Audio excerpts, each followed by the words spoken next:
Arestado ang isang mangingisda matapos magsagawa ng buy-bust operation ng Mati City Police Station katuwang ang PIDEA sa Purok Lumboy, Barangay Bubon, Mati City nito lamang ika-6 ng Mayo taong kasalukuyan.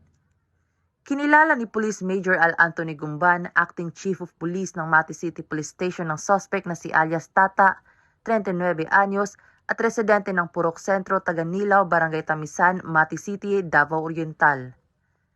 Nakuha mula sa suspect ang 3 pakete ng hinihinalang shabu na may bigat na humigit kumulang 6 na gramo at may standard drug price na 48,000 pesos, isang Honda na motorsiklo at buy-bust money. Ang suspect ay nasa kustodiya na ng Mati City Police Station upang dumaan sa tamang disposisyon at mahaharap sa kasong paglabag sa RA 9165 o Comprehensive Dangerous Drugs Act of 2002. Samantala, ang laban kontra kriminalidad ay patuloy na pinapaigting ng Police Regional Office 11 sa pamumuno ng Regional Director Police Brigadier General Aligre L. Martinez, alinsunod sa kampanya ng Bagong Pilipinas na panatilihin ang kapayapaan at kaayusan tungo sa pagsulong ng bansa. Mula rito sa Police Regional Office 11, ako ang inyong PNN Correspondent, Patrolwoman Shaira Rose Aquino, alagad ng batas, tagataguyod ng Balitang Pulis.